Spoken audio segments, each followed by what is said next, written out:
My brother-in-law died suddenly, and now my sister and her kids have to sell their home. That's why I told my husband we could not put off getting life insurance any longer. An agent offered us a 10-year, $500,000 policy for nearly $50 a month. Then we called SelectQuote. SelectQuote found us identical coverage for only $19 a month, a savings of $369 a year. Whether you need a $500,000 policy or a $5 million policy, SelectQuote could save you more than 50% on term life insurance. For your free quote, go to SelectQuote.com. SelectQuote.com. That's SelectQuote.com. SelectQuote. We shop. You save. Full details on example policies at SelectQuote.com/commercials.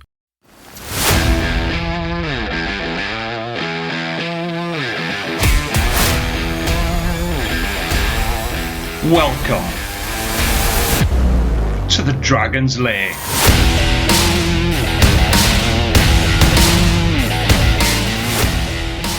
Hello and welcome to the Dragon's Lair podcast, your home all things Dragons RFC and rugby in the region. I'm Jamie, and joining me as always is Gavin Thomas. Gav, how are we doing? I'm very well, Jamie. My work schedule's allowing me to appear after missing the Ulster episode. You know, it's ridiculous that people who pay me not understanding that I need to be able to do my podcast on certain nights, but never mind. We're here on an auspicious evening for Welsh rugby. Yes, it's not going to be a happy podcast, this one, is it? It's quite a lot to digest. But yeah, we are back after a little break, because I know you have been quite busy in work. So yeah, we are back. So you can find us on platforms such as Apple Podcasts, Spotify, Pocket Cast, and the Sports Social Network. And if you like what we do, please rate us and leave us a good review, as it all helps to grow the pod. Right then, Gav, there's only one place to start, I'm afraid. Wales in the Six Nations. Unfortunately for Warren Gatland's men, they lost 21-24. The scoreline that flatters Wales, let's be honest about it.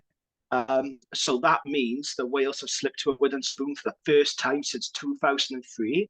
And Wales have now lost past 13 Six Nations matches. And yes, it's pretty grim, isn't it? It was quite a sad end to George North's international career, wasn't it? You know, I think he deserved a much better farewell than that, unfortunately. Yeah, so, I mean, look, the first thing to say is congratulations to Italy. I think they deserve a lot of credit. The best team won, absolutely no doubt about that. It is nice to see Italy do well in this competition, because I think we've all been a bit tired of the kick Italy out and replace them with Georgia debates over the past few years. So this shuts up those critics, doesn't it? And good on them, I say.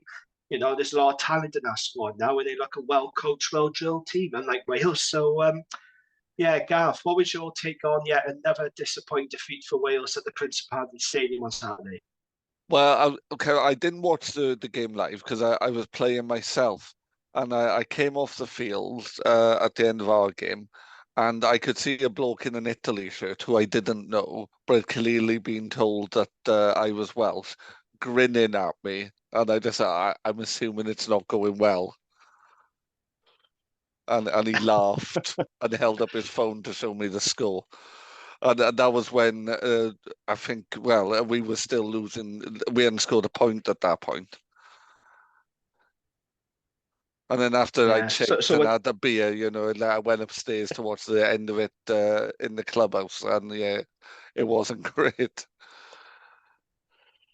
You did watch the game back, you said, didn't you? I did. Right? Yeah, I watched it last night. So what do you make of it then? Why would I want to watch a top-class game like England-France when I could watch us against Italy? Oh, what did I think about it? Well, I think there was one, like you say, a well-drilled, well-organised team that has taken a lot of young players and turned them into a cohesive team. And it was Wales. And I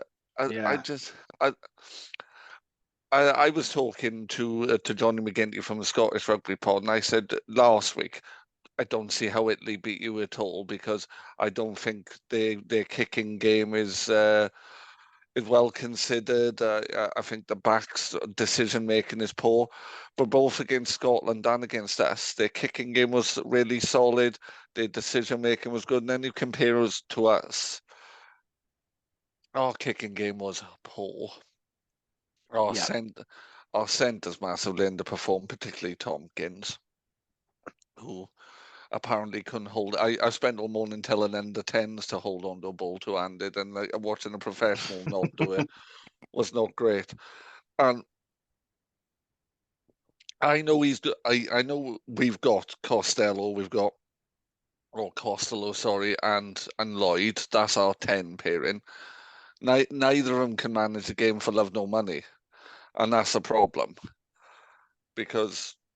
And then there's the other chat about power. Yeah, we haven't got any big, hard running guys, and I don't know where we get them from at the minute because we don't seem to have Yeah. many in the Welsh game. No. So I didn't see this game live because I was at the football. As you know, I was in London this weekend watching Newport County at AFC Wimbledon, who won 2-0, by the way. Well-deserved win. I met up with the 1912 Exiles podcast team there, and we had a good chat. And we talked about doing a crossover pod. So if you want to get involved in that, Gav, that'll be pretty good, wouldn't it? Pretty interesting to do a crossover Absolutely. Yeah, well, we're both county fans as well, so it's Yeah, nice one of I our said teams you'd is be up doing for well at the minute. that. yeah. I met Ian and Ed from the 1912 Exiles. They're really nice blokes. So we had a chat, and we'll get that going soon. So I'm in the ground watching the football, and I'm checking my phone every now and then for score updates because I want to know what's happening. Because I don't like missing Wales games, particularly Six Nations games. But I felt that this one was okay to miss. Every time I check my phone to look on Twitter, Italy scored. And my mate Rob next to me said, maybe you should just not check your phone. Just don't check your phone. Because every time you do, Italy is scoring. So I thought, right, I'm not going to check at all. And then I checked like 40 minutes later, like after the final whistle, and I saw the score. And I was like, oh, so we did get close to Italy. But realizing then, of course, we'd still lost and we picked up the wooden spoon. So I watched the game back on the train home. And yeah, I mean, I couldn't quite believe how lackluster Wales were, considering this was a must-win game, considering all the talk about, avoiding that wooden spoon. I thought Wales were incredibly poor. I mean, my takeaways were that, you talked about Sam Costello there. He missed free kicks to touch from penalties. That's not good enough. That's not good enough for any level of the game, let alone Test rugby. Silly instances, like the neck roll from Alan Beard, which gave Italy a penalty, and then that leads to Lorenzo Pani's try. Nick Tompkins, former Dragon Nick Tompkins, for me, that was his worst game in a Wales shirt. I thought he was awful. He every time he went into, well, not every time, but he went into contact a few times. He kept dropping the ball and losing it. He had an absolute stinker, and just maybe they should have retained Owen Watkin for this game at 12, because I thought he did very well, actually, against France, and maybe he deserved another start, but they were always going to start Tompkins and North, especially North for this farewell. But I thought Tompkins was abysmal, I have to say. There was a moment in the first half, there was miscommunication between Sam Costello and Cam Winnett. So both of them sort of took a high ball. There was no communication. It ended up knocking on. That resulted in an Italian scrumming out 22. And it's just little silly things like that. The scrum was a disaster, wasn't it? Fischetti took Dylan Lewis to clean us, didn't he, at scrum time? I mean, I know Dylan Lewis isn't like the greatest scrummager, but dear Lord, our scrum was just really, really poor. There's no platform at all, was there, for the backs? There's no platform whatsoever. And the issue is as well, there's no urgency from in the backs as well. And if you look at what we play, we just play one-up rugby. Like, I play in the lowest league in Sussex. And there were times yesterday when we were playing more sophisticated rugby than Wales. And that sounds like an exaggeration. But we had some moves. Wait, what moves did Wales have? And I saw a stat today that how many line breaks do you think Wales managed in the entire tournament? Oh, God. 6, something like that? 4. Very little, I'd say. 5, 6. 4. Really? 4? Our attack has been really poor, isn't it? It just hasn't clicked. And we're not clinical either. That's the problem. When we do get the few opportunities in the red zone, in the post-22, we're just not clinical enough. if you look at every other team in the Six Nations and said, what does our team play like? You would know, wouldn't you? You know what England are trying to do now. You know clearly where Ireland are meant to be doing, what Scotland are trying to do, what France are trying to do, but clearly it's different without Entamak. And what Italy are doing. What are Wales doing? Yeah. Where It's are hard to know forwards what doing? game plan is and what the identity of this team is, isn't it? And this is a stat which will not surprise you. I heard this on I think Andrew Cotter mentioned it. So Wales have the lowest game line success in the Six Nations, which doesn't surprise me because those of you who listen to that podcast, the main pod that covers all Welsh rugby, I have constantly banged on every week about the lack of ball carriers we have in the team and our inability to constantly get over the game line. And I will give it you a lot of credit. They did defend very well. Their line speed was very good. And, you know, they looked really comfortable in defence. But we so struggled to get over that game line, didn't we?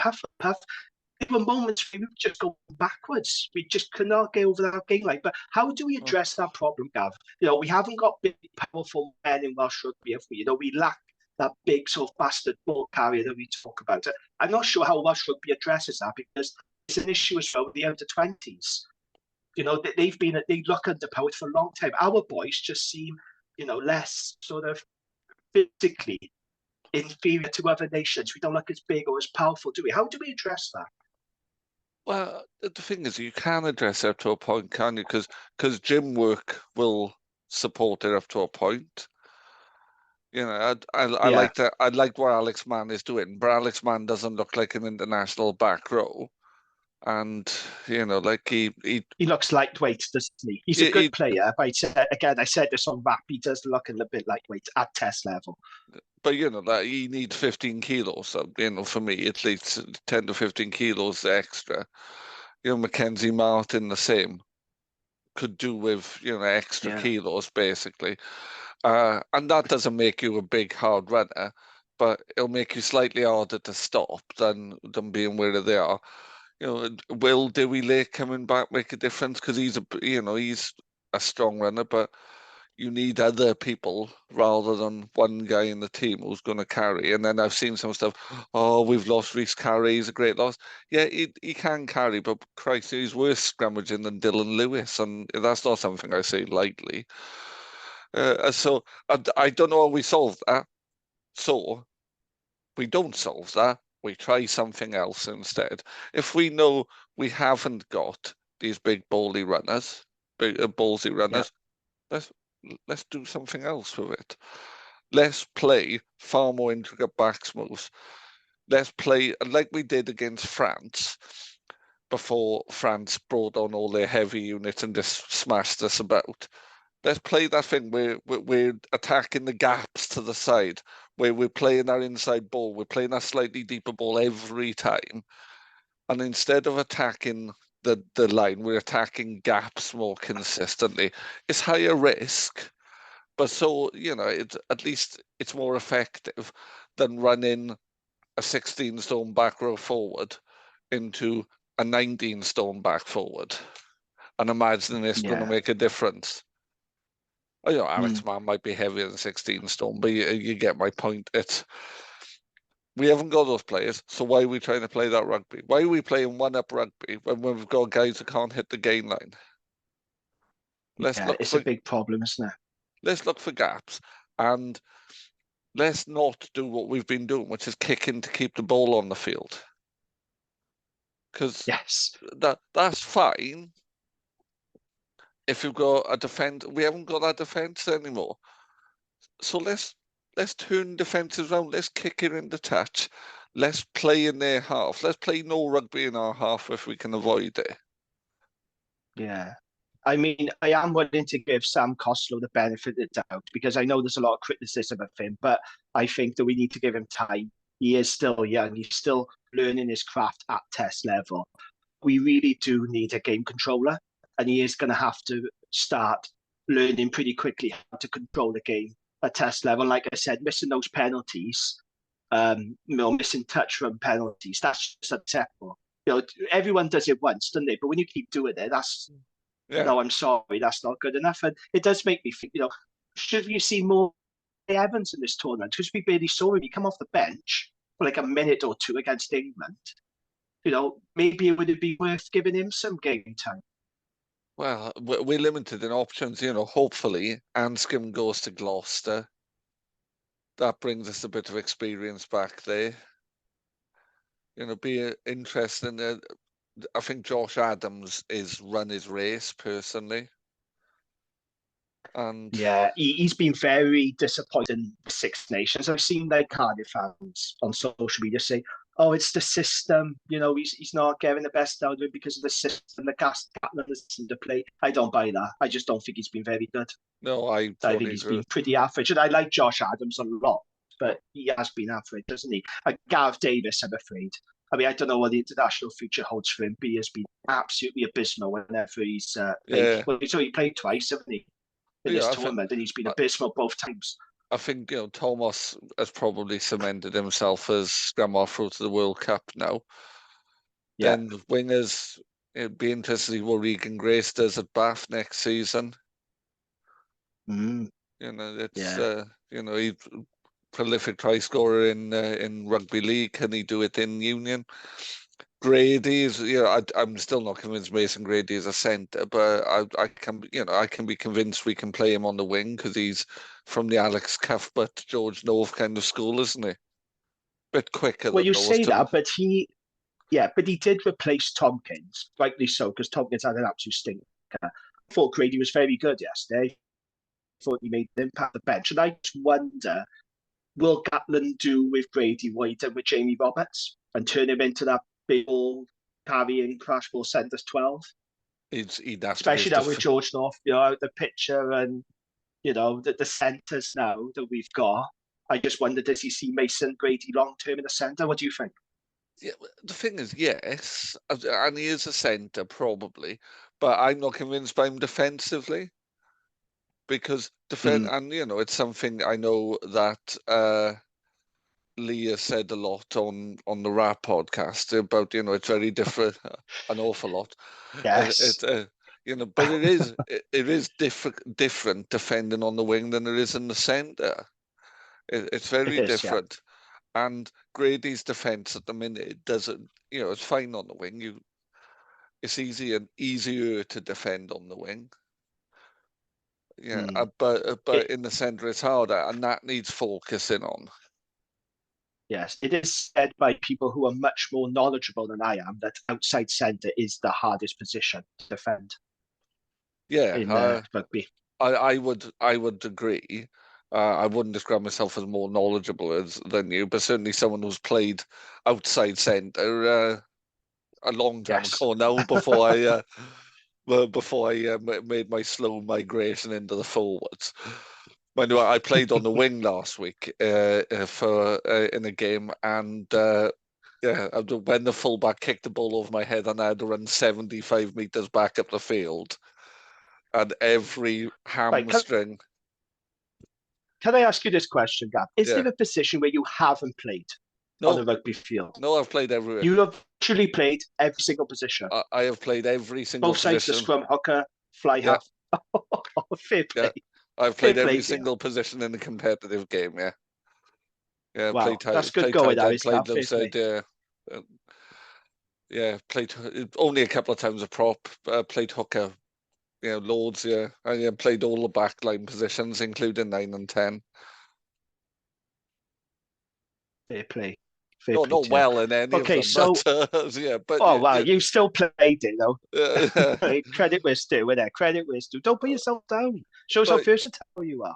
Absolutely. Third choice everything. That's what I describe myself.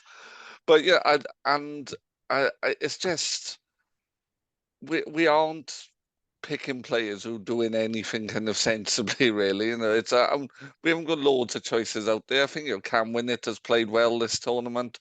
Mann has played well. Good, isn't he? Wayno has played superbly. He's probably been our best player.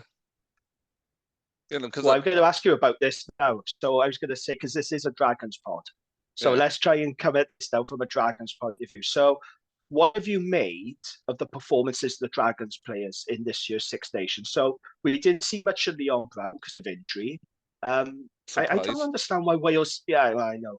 I don't know why Wales didn't release him from camp though, because when they kept him, I thought, oh, perhaps they're hoping he'll recover to play, the last couple of games, but we can see him again. Kai Evans, as I mentioned earlier, came off the bench for like 2 minutes. An absolute waste of time. Had no real opportunity to make an impact in that game. But Rio Dyer, Aaron Wainwright, and Elliot D, they can hold their heads high after this tournament, can't they, Gav? Because I think they've been very, very good, those three Dragons, haven't they? I would say they're 3 of the best 5 players Wales have had this tournament. I would say add Cam Winnett into that, and add oh God, falling out of my head, Alex Mann, and they've been the best 5 players for Wales. I agree. Yeah, and Tommy Raffel. Sorry, yeah. So and Tommy Raffel. Yeah. Rio Dyer just continues to impress, doesn't he? Like, he is now looking like an established international test winger now. And it's really great to see him kick on. Every time he has the ball, he looks so dangerous. And I think Louis Rees-Zammit going across the pond to try his luck in the NFL, I think that's the best thing that could have happened for Rio, because he's got those opportunities now. And I just think it's really, really good. It's great to see Aaron Wainwright to be terrific.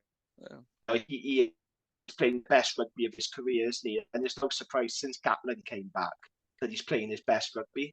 We didn't see it with Wayne Pivac, and I always thought it was strange that the way he left Wainwright out in the cold like that, it just didn't feel right at the time, and I think that was a mistake. And Elliot D, he's actually starting games now because he has made his reputation as that super sub, if you like. But it was really good to see him starting games, and he's done incredibly well. And okay, he doesn't have the scrummaging, and ball carrying bulk of Elias, but it's no coincidence that the line-out functions better when Elliot D is hooker. I know it's not putting it all on the hook, but it's true though, isn't it? Like, we don't see any nonsense when Elliot is throwing in, and he always hits his targets.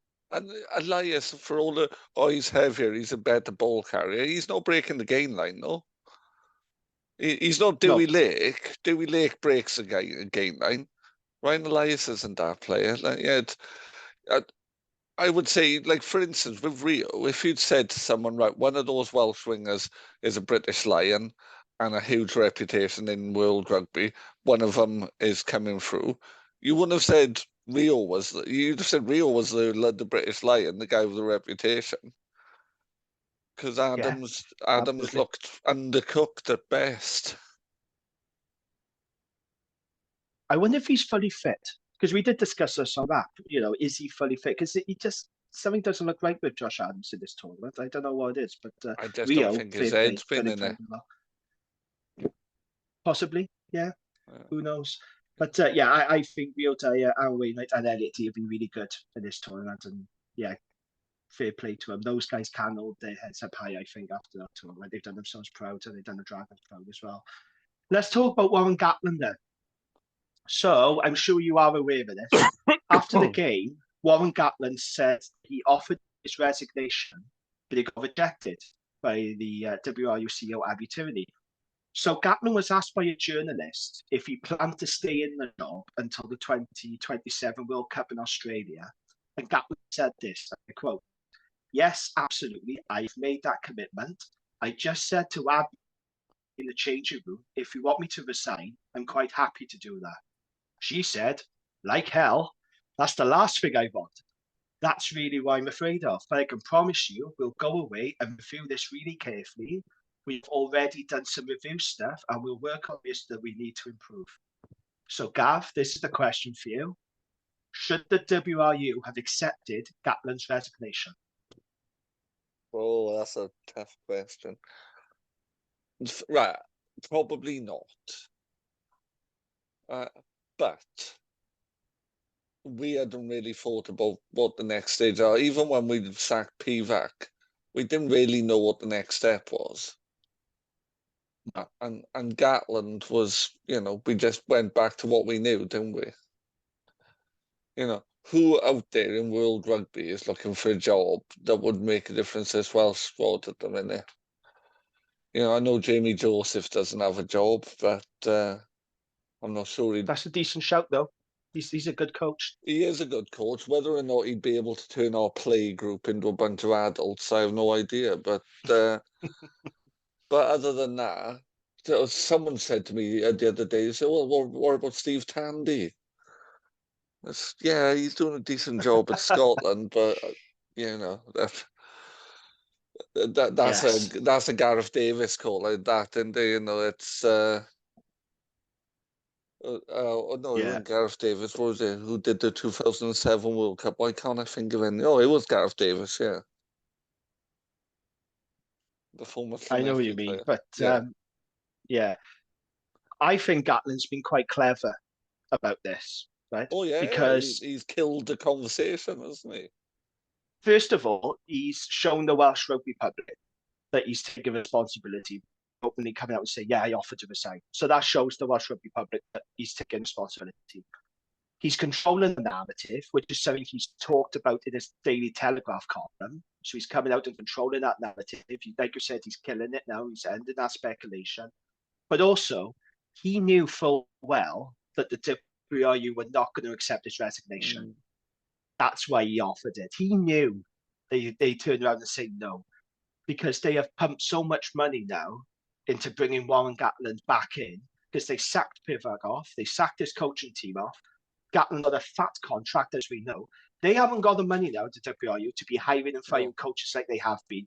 They are all in with Gatland. Whether people like it or not, we are where we are now because the WRU are not going to fire Warren Gatland. The only way he'll leave, he'll go from Wales is if he leaves of his own accord. If he says, "I'm done, I don't want to be here no more." The WRU are not going to sack him. They are all in with Gatland, and Abby Tierney has said that, Nigel Walker has said that. They got full confidence in it. So, I can understand the criticism around Gatland, but he's going nowhere, Gav, isn't he? And the other thing is, who is the credible alternative? This is something, again, we talked about the rap last week. Who is a credible alternative? I suppose, Jamie Joseph is one. People talk about Pat Lam. Pat Lam is a good coach, but he's hardly turned up troops with Bristol at the moment, is he? And he's on a fat contract. That Bristol team is just pure chaos. So it's not what we need. Yeah. But he's in a long-term contract as well, so you're going to have to pay him off. It's not going to work. No, and then we couldn't afford the top people. Ronan O'Gara, he would be a good example.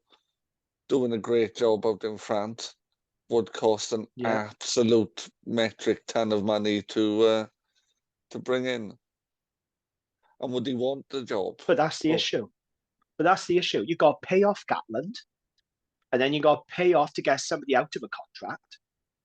This is the money in the WRU. Well, they probably have got it, but they're not going to want to stump up again because the amount of money that's been spent in Welsh Rugby, hiring and firing coaches, it's just off the charts, isn't it? We can't keep doing this. I think Welsh Rugby has to take a proper look at itself. Now, you won't remember the absolute chaos of the 80s. And it never looked at itself. It just kept doing the same thing. We now need to be looking at ourselves and saying, right, what is in the best interest of Welsh Rugby? And the region system is not in the best interest of Welsh Rugby currently. Right. Because I was going to ask you, my next question was, and I know it's not an easy question to answer, but where does Welsh Rugby go from here now? Because we know there's going to be a review that's going to be published in June, but where do we as Welsh Rugby go from here? What changes need to happen, do you think? I appreciate it's a difficult question, but where do we go from here now? I don't think the current setup for clubs is going to benefit us for any period of time. Let's be honest. We are stretching the cloth as far as it goes, and like any piece of material, the minute you stretch it, all the holes, all the gaps become absolutely clear. Can we afford to have a system where we are paying 120 guys professional contracts to play for professional contracts, play professional rugby in Wales? Probably not. Because we are doing that, we are we are limiting, or we are weakening the club rugby that our best players are playing. They aren't playing competitively. We haven't got the budgets to bring in decent coaches. We haven't got the budgets to bring in decent players. And ultimately, if we keep doing this, it will kill us stone dead in the long term. We do not have the money of France. We do not have the money of England. And it sounds ridiculous. I'm a Dragons fan. I want Dragons to do well. But I don't know if the four and even regions, I'm not even going to say the four regions, because then you'll have the Cardiff fans saying, oh, well, blah, blah, blah. I don't think regional rugby works in terms of what we're trying to do long term. Well, what can we do about that? We can't revert back to clubs. We are where we are now. We can't, I don't think clubs either. I think no regions, all that nonsense. I just think you have two sides. You have two professional sides, and you can call them regions. You can call them wherever you bloody want, but they need to be run by actual functioning adults rather than the WRU. I just think Welsh rugby is in a really dark place at the moment, and I honestly do not know where we go from here. It's a moment of existential crisis, Jamie. It's genuinely existential crisis, because either we do something radical or we kill international rugby dead for a generation. Yeah, and I know, look, we've been through this with Welsh rugby in the 80s and 90s. I get that. But I think what's really annoyed me is we all knew that the success of Team Wales papered over the cracks for a very long time. A lot of people knew that. And the warning signs were there. The warning signs for it. And the WRU, they chose to ignore them. And now I think Welsh rugby, it's reaping what it's sown. And that's the frustrating thing. We could see this coming a mile off, and people were warned. Properly invest in the pro game. If you have weak pro teams, you're going to have a weak national side. But the WRU was so top heavy; it was all about Team Wales. Our pro game got neglected. Oh, this is where we are. The 80s and 90s as well was a level playing field. So it was just about the quality of coaching for us, and it was about the quality of the setup in Wales. But now it's not a level playing field, because Ireland have a professional setup from top to bottom. England have a playing base far beyond what we've got and a budget far beyond us, as does France. Scotland have cut their cloth really sensibly. Italy have invested heavily in coaching systems and in the youth. What have we done? We've built a hotel. Yeah. Last time I checked, that doesn't help you win games. And I don't know if you saw Buttress's tweet today. He said, "Yeah, but I did, yeah. Yeah, you know what? What is Scotland's hotel doing, and how are the roof walks doing for Ireland? Oh, right, it's just us. Oh, okay. You know, it's not being run in the best interests of the game. And I tell you what, I'm sure you were the same as me. When you first picked up a rugby ball, you didn't think, oh, I want to play for X club. You wanted to play for Wales. That's all you dreamt about playing for. You didn't dream about playing for Newport or the Dragons or whatever you call it. You dreamt about playing for Wales. And you have to make that dream one that's worth living up to. Because otherwise, we'll lose people to the game. We'll lose people to other stuff, because there's far more as well to do now. When I was a kid, there wasn't a great deal to do. So you played sport. But it's easy now. Yeah, there's millions of things to do if you're a kid. I spent a large chunk of this morning on a very wet field in the middle of East Sussex, watching a bunch of kids almost die in a bloody exposure. There's far more interesting things to do, those kids to do. And if your ambition is to play for a terrible team, well, it's not going to help it. There's a line in David Buttress's tweet that you just mentioned. He says, nobody ever cut their way to growth. And he's saying that whatever money is left over after everything is funded comes to the pro game. Who treats their core product like that? And it's a very good point, because we know that next season the budgets the playing budgets for all the regions is coming down to 4.5 million, plus 2 marquee players. But how are you still supposed to compete against the top teams in Europe? A paltry budget of 4.5 million, and you're coming up against the likes of Leinster, who have 15 million, say, was close to 15 million. You can't compete, can you? No, or You Toulouse, cannot or compete. Toulon, Montpellier, all of whom 5 times or 3 times, 4 times the budget as us. You know, and the English clubs, 3 times, 4 times the budget to us. Yeah, and that's the striking figures. Warren Gatland talks about, the regions, they need to start winning more games, they need to improve the environment. But that's all very good. Well, that's all good and well, but you need to tell your paymasters at WRU to properly finance the pro game, because they've been underfunded for so many years, and this is the result of what's happened. I'm not saying money is the answer to everything. They'll certainly help, but 4.5 million playing budget, that's just not enough. It's not enough to compete against the best teams. You want to win silverware, it's not enough, is it, Gav? But imagine, and I know there's people out there who aren't huge fans of Buttress, but imagine, right, you give more or less carte blanche to someone like David Buttress with his business contacts and his understanding of rugby. And the same with Cardiff and wherever their money's coming from. Now, we won't question it entirely.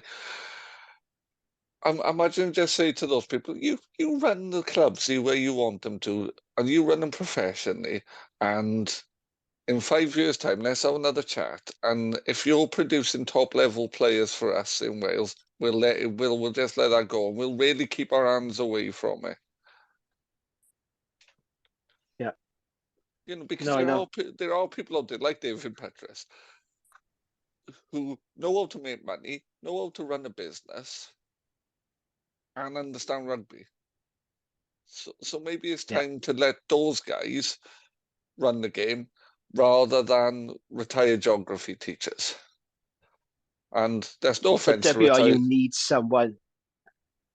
No, but I know what you're saying, absolutely, yeah. And the amateurs and the people, the committee members and that. But Yeah. I think the WRU needed someone like David Buttress. I think if he wasn't involved with the Dragons, you'd say he is exactly the type of guy that needs to be on that WRU board, because he understands rugby, he understands business, he gets it. 100%. Bloke's a venture capitalist. He doesn't make decisions that are about losing money. So he knows how to make money, but he also knows how to succeed. He's got a hell of a chance for the Dragons, let's be honest. And I hope he can turn this around. But it's going to be really interesting now, because, like I said, we're in our first year of being privately owned. I think the next 2 to 3 years, they're really critical. Because he is going to lose money at the Dragons. He will. We need to somehow start winning more games on the field and increase our commercial turnover as well, and get more people through the gates. Because if we were successful, it's a huge catchment area you put in Gwent. Cardiff have had really good crowds this season, fair play. But if Dragons were good, I genuinely believe we could get 7,000 people there. It's not a huge amount of people, really. 7,000, it should be doable, shouldn't it? So now they've got a direct line from Ebbsville to Newport on the train. Yes, finally, at last. Yeah. So which connects the Gwent Valleys. Just imagine a team that's winning every week, that's got Welsh internationals in it. You'd be getting on the train from Ebbsville, from Adelaide, going down and watching a Gwent team, wouldn't you? Because it'd make more sense than going to Cardiff or Scarlets or whatever, because you can do it really easily. The thing. No one is going to go out to the way to see a team that's losing week in, week out. That's the problem. And it's a challenge for all the regions, not just the Dragons, but it is difficult at the moment. Dragons have really got to try and somehow start winning more games and punch above their weight. But the gloom around Welsh rugby, I just feel that it's going to be difficult now to try and attract more people through the gates. Because Wales aren't winning, and that's when the interest among the fair weather fans, that's when it sort of dies out a bit then, doesn't it? When there's a general gloom around the sport in Wales. So imagine next week that Wales football beat Finland and then get into the Euro qualifiers final, and then they go to another European Championship. well, you're going to be more interested in that, aren't you? We're both football fans. We're on the go. Football's not, we're both grown up enough to understand you can have multiple sports and it's not an issue. Of course. Yeah, but for some people who aren't as into sport as both of we are, it's I'd rather go and watch the soccer than watch the rugby. And I get that. I'm going to watch the Wales South Africa game in June at Twickenham. Why are we doing that? What is the logic in doing that? I know this is a Wales thing, not a Dragons thing. How was that going to help the game? Well, they couldn't have it in Cardiff, could they, because of the concerts. That's why they should have moved to Twickenham. But I think it classes as South Africa's home game anyway, doesn't it? Yes. I think we're the away team, so maybe it wouldn't have been played in Cardiff at all. But I know what you're saying. I was thinking about it today. I just don't know where Welsh rugby goes from here. And I don't know what needs to happen. I don't have the answers, but what I do know is there needs to be some big decisions now taken in Welsh rugby, because wooden spoons, that'll just become a regular thing now. Every Six Nations campaign. It's very hard to see Wales being very competitive going forward now, is there, the next 2 to 3 years. And we've been spoiled. The Welsh rugby public have been spoiled by the championships and the Grand Slams. And the Welsh rugby public now, they sort of expect that, but they've got to understand now where Welsh rugby is at, and the neglect of the professional game has led us to where we are now. So things are changing, unfortunately, and we're going to go through a lot of pain. Yeah, I saw us lose to Romania in wherever that was, 86, 87. I can remember us I can remember us losing to Samoa. It's I don't remember the 80s because I was born in the 80s, but I watched Wales in the 90s, and that's no, Gavin, not so you have to make me feel old, but I watched Wales in the 90s, and for me as well, growing up, that was grim because we very rarely won. It was only sort of 99 where we became competitive with Graham Henry. You remember Graham Henry? He sort of turned Welsh rugby. Well, we went on our winning run to be like the Invincibles or something, but 12 in a row. Wales really started. Yeah, that's when we really started to become competitive. But between like 1990 and 1999, it was tough watching Wales. But it's like we have gone back to the 90s again now, isn't it? Or is it as bad as the 90s where we are now? It feels worse. Are we heading there? It feels worse than the 90s. For me, because at least it was a level playing field. Right, yeah. It was a level playing field because everybody had the same systems. We don't now. We haven't got Ireland's got, and Ireland are 15 years ahead of us in building that. And they are reaping the rewards of that. Absolutely reaping the rewards of it. But even Scotland have realised what they can do. So they've done what they've done. They go, right, we've got 2 clubs. We're going to make sure they have the players we can get. We're going to bring in some foreign players who we can turn into projects, same as the Irish have done. Who are we bringing in? We aren't bringing in projects. We're bringing in old blokes who are cheap. Well, it's what Welsh rugby can afford, isn't it? That's the thing. We can't go out and sign big name players. We have to sort of go out there and see who's available. But I would say about Scotland, yes, they got 2 teams. Yes, they are successful, but Scotland nationally have not had success, whereas we have. And I think if you're cutting teams, you are weakening the player pool and the talent. So I think we need to be careful of that. But like I said, I don't know what the answer is. I'm not sure cutting their team is a silver bullet solution to all Welsh rugby problems. This is a debate for another time. Because when you start talking about that mind, the Dragons are always in that conversation. It's us, the Ospreys. The Ospreys are there because obviously YLM have instigated merger talks and the fact they have no assets. That's why they always come up. But with us, we have been, a weak team for a long time, and we're always going to be in that conversation. So be careful what you wish for. If we the thing is, realistic. But I think if you give me control of the Welsh Rugby Union tomorrow, I would say, and I would just go to the clubs and say, there is only going to be 2 clubs in Wales, and I don't care if you say Ospreys, Dragons, Scarlets, none of those are going to exist. We're going to have 2 clubs, and we're going to play out of those stadiums, and we're going to put on world-class performances with world-class players, and you're going to win stuff. I've got no I've got no science behind that. That's just what I would say. And then I would work out how to do it afterwards. But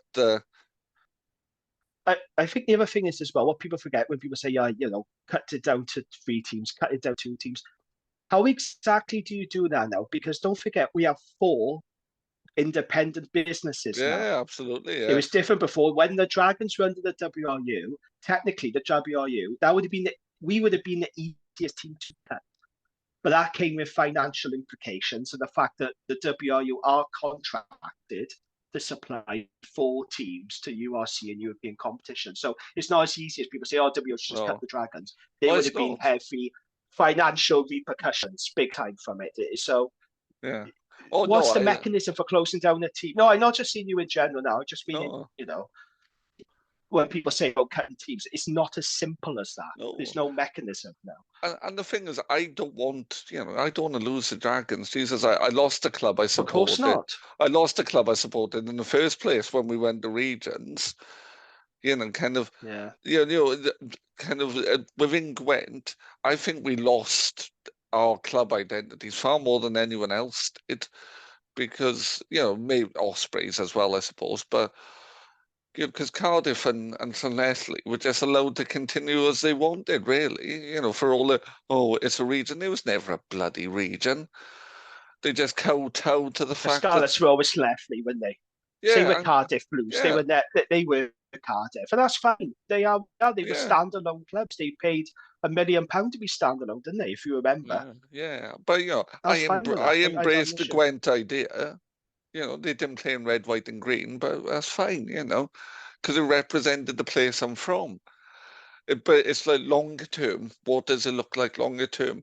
Because the real answer, the simple answer, is they fund the clubs properly. They fund the 4 we've got. Yes. That's the real answer. But how realistic is it? Because where does this money come from?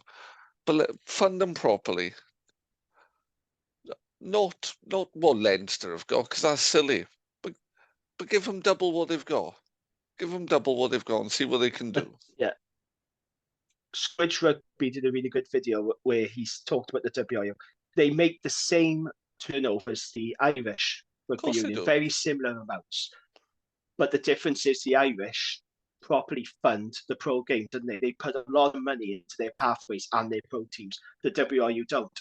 They just don't put enough money in the pro game. And that's my preferred solution. I don't want to see anything get axed. Certainly not the Dragons. I just want them properly funded like they always should have been. But I know it's not as simple as that. It's a bit like a business in rap. I'm gonna make fried chicken. I'm gonna sell fried chicken, and every bit of fried chicken is going to be from chickens in my farm. And Ireland have worked out the way to do that is have a really well-stocked farm that produce great chickens, and then you can knock out great produce. Whereas the Welsh Rugby Union would be like, well, we've got 6 chickens and we could probably lose a couple of those and it'll be fine. And then a surprise when they can't sell any fucking chicken because they haven't got the resources in the first place. It's not because Ireland have got more money. It's because they've invested the resources better. Yeah, absolutely. Let's have some good news, because I think it's verged too much on a doom and gloom a little bit. We do try to be positive, even on a drive. We always try. We do try best, but we do like to discuss the big issues, and we always are this. But just a little bit of good news. Wales under-20s. I don't know if you saw this game. I did, unfortunately, because I was in London. But they produced a stunning second-half comeback at Cardiff Arms Park to clinch only a second win in the Six Nations, beating Italy. Italy led 15-0 at halftime, but Wales hit back with 27 unanswered points. Dragons RFC lock Nick Thomas and fullback Hugh Anderson both started the fixture, and prop Jordan Morris was a very impressive second half replacement. So I heard a lot about Jordan Morris. I heard he come off the bench. He was very, very good. So he wreaked havoc. He wreaked havoc. He absolutely. And really willing ball carrier, just looking for the ball, more than held to scrum up. Just, really just threw himself about. And what Wales did was they're not big lads, but they No. attacked. They attacked with real sense of purpose, and a couple of tries just came from attacking gaps and attacking holes, and moved the Italians around a lot. And it was just really kind of like he was a particularly good example. Just really ferocious carrying. It wasn't fancy rugby, but they really overpowered the Italians in the second half, and they played with a real confidence.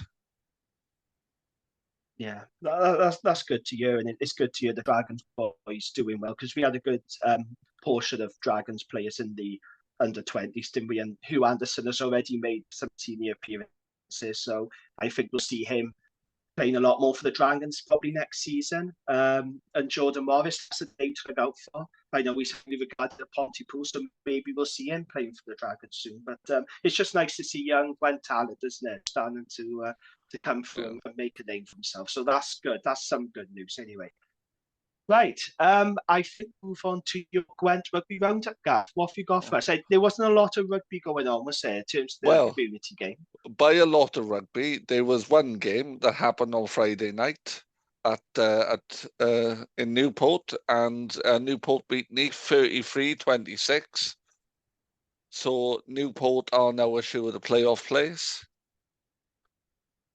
Alongside Llandudno. Ebervale will probably secure a playoff place this weekend. And then the other playoff place is kind of Pontypool are in the chase as well. So, kind of solid. A bit from last week, which I picked up as well. So Pontland Fife, who'd been unbeaten in 5 East, lost away to Beaufort, an Ebervale club, clearly slightly biased, for the first time this season. So it's only Bryn Mawr now who are unbeaten at the Gwen side. Oh, wow. Okay. Fair play. So, good stuff. And we've got another bit of community news as well from our friends of the Official Supporters Club, who said the Dragon Supporters Club are running a bus to the Ospreys fixture in Swansea on the 18th of May. Return coach and match ticket from £18. For more info, visit our social media platforms, which I think is a bargain to get from Newport to Swansea and back and get into the game. Absolutely. It's very good value, isn't it? I probably will take up that offer, actually, I think. Although I have to say, the last time I went on the supporters bus to Swansea was that game where Dragons tried to kill Jack Walsh, if you remember. Yes. He had a torrid old time, poor Jack Walsh. Bloody Ross Moriarty, Lloyd Faber almost took the poor kid's head off. But yes, that was a pretty grim afternoon. I like the Swansea.com, though. I mean, there's no atmosphere there. No. But I like it as a stadium. I don't mind it at all, but I do think Ospreys need to move from there as soon as possible, which they all know about anyway. So, have you been there before, Swansea.com Stadium? I've never been. But I have been to the stadiums. It looks identical to St Mary's down in Southampton, Pride Park in Derby, the Brighton Stadium. They're all built by the same company. They come as a flat pack, almost essentially. They come in kits and they build them, so they all feel roughly the same. Yeah, good facilities there. Though I will say that's a really good. Oh yeah,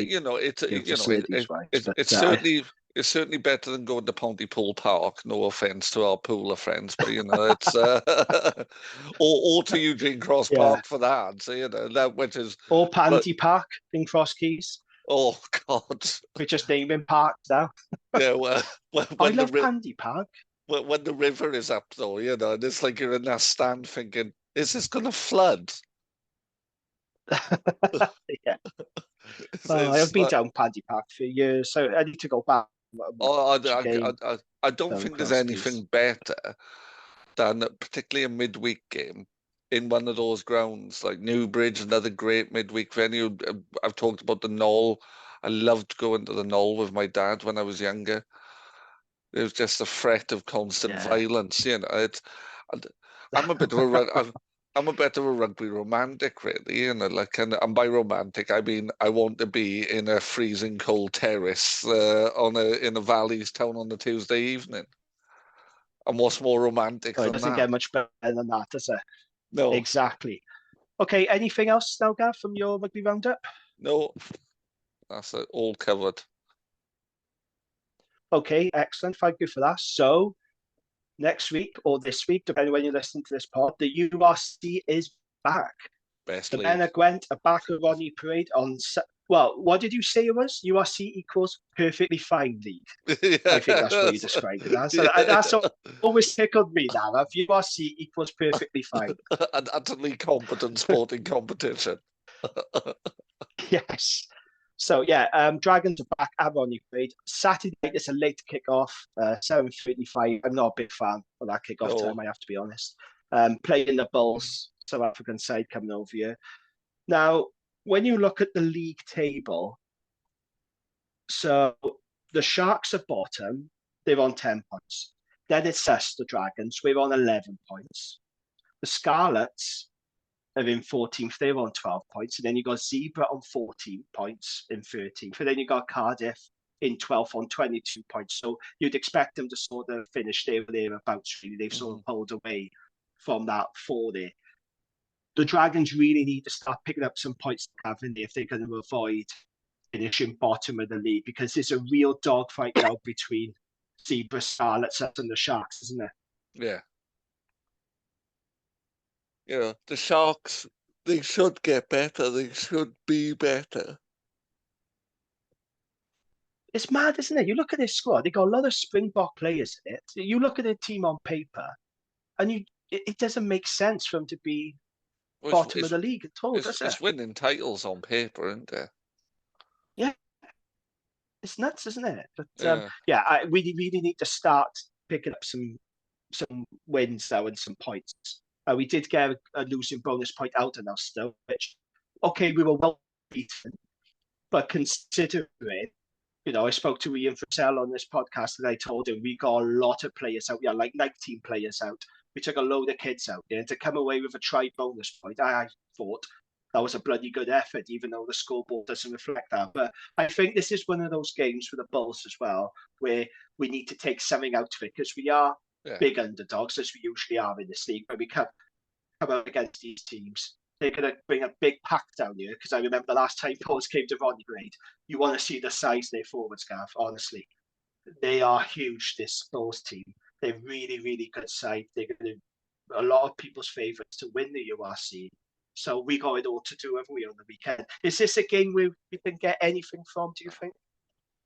You know, if we could get a try bonus point, that'd be cool, wouldn't it? Or a losing bonus point. Are we going to win this? No, I don't think so. Zebra, that's the game to focus on. Zebra, Ospreys. That's the key game, isn't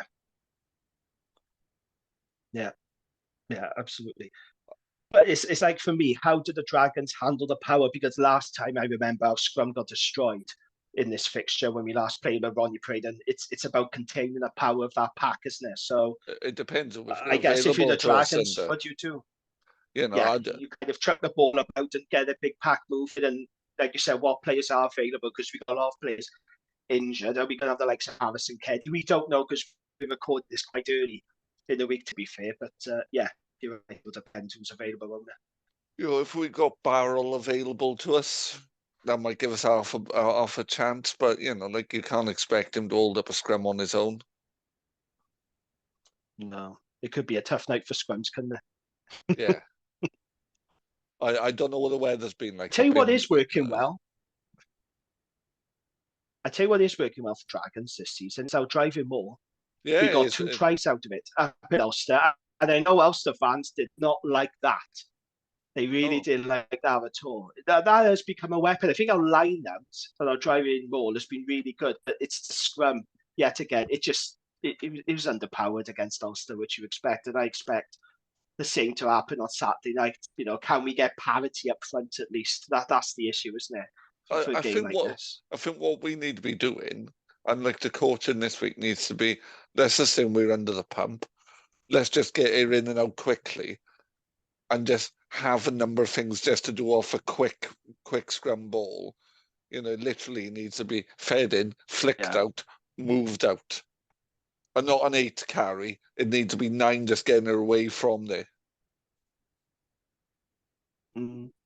Because I just wonder, will we have any Wales players at all? Now, normally they don't go straight into action, do they, like they do in the English and, you know, the top 14. But I'm thinking Kai Evans has barely played for Wales. Tame Bashan didn't get much action. There's no reason for me why they can't go straight into the team on Saturday, because those are 2 players we could really do with right now. We might not get the big 3. We might not get Rio and. Oh no, we wouldn't. No, for Zebra we might though. Well, I think we definitely. That's for me. That's a must-win game. That's more must-win than this one against the Bulls. We need everybody out that game. We need the best 23 we can possibly put out against Zebra, and we need to win it. Yeah, absolutely. Okay, then, Gav. Prediction for this one. What are you going with? Oh, Bulls by a couple of scores. Yeah. 32-16. So my prediction was Bulls by 14. But I got my fingers and toes crossed that we can get a try-bonus point. You know, I'd be happy with that if we can get something from this game. Because I've mentioned several times on this pod and on Rap, look at Zebra. Okay, they aren't winning games, not many, but they are improving. But what they're doing, they're picking up losing bonus points. Yeah. They did it again in Munster. You know, they're picking up bonus points. So that's what we need to be doing. If we can win, then we need to be scoring tries and just getting something out of it like we did in Ulster, isn't it? You know, because we will climb up the table. They do accumulate these bonus points. Every little helps. But yes, I've gone by Bulls by 14. So, yeah, fingers crossed. And we'll have better luck with injuries because we need some boys coming back, though, because the back row in particular is a real area of concern. So, hopefully we'll have Ollie Griffiths and Keddy back because those 2 guys, you know, they will give us a bit of go forward. Yeah, you know, like I think Keddy gives us something and Ollie gives us, you know, kind of bit more ballast, doesn't he? And, you know, Harry's a bit more explosive. Yeah. Yeah, absolutely. Okay, so we'll see how that game goes then. Yeah, like I said, that's Saturday night, 7:35. I'm not sure. I haven't checked, actually. I don't know if it's on S4C or not. It'll be on Viaplay. It's definitely on Viaplay, yeah. It might be on S4C as well, I'm not sure. Yeah, I'll have to look that one up. Just before we go, those of you who listen to Rap will know that Lee G as he is known, he's got a survey out at the moment that's about social connections of former rugby players, and he's asked me to put the word out about it. So we're going to share the link to that survey. We'll put it on our socials, and if you've got time, then could you fill it in for him, please? It's to do with connections between self-esteem, attitude to injury, and social connectivity of former rugby players. If you are a former rugby player playing the game, then take some time, if you could, to fill in that survey for Lee from the Rap. Right then, I think that's it, Gav. Anything else before we go? Any other thoughts or comments? No, it's good to be back. Good to be back on the pod. Yes, it would have been nice to talk about win, wouldn't it? Like Wales, some sort of positivity. I do feel that's been a little bit doom and gloom, but it's just where Welsh rugby is at the moment, isn't it? So, yeah, we are where we are. Hopefully, we talk about the win, a Dragons win soon, because by God, we need one. We need some positivity. We need some cheer on this pod. After the Zebra game, we can talk about it then, can't we? After we win that. Hopefully, yeah. I'm not confident, but hopefully, yes, because we need to start talking about the wins, because it feels like a long time. Well, when was it? When we beat the Scarlets, wasn't it? New Year's Day. Yeah, I think that was our last win. Yeah. Yeah. Come on, Dragons, now. Just give us something to cheer about. Right, okay, then we'll wrap it up there. Gav, thank you for joining me, as always, and thank you to the listeners. Be back next week to review the post game and look ahead to, as we said earlier, a must-win clash against Zebra, Rodney Parade. So until next time, it's goodbye, and we'll see you in the next one. Ta-ra. Bye. Thank you for listening to the Dragons Lair podcast. We hope you enjoyed the show. Please subscribe, rate and review wherever you listen to us, as it really helps spread the word. You can find us on all the usual social media channels or email us on welshregionalrugbypod@gmail.com. And remember, whatever the question is, rugby is always the answer.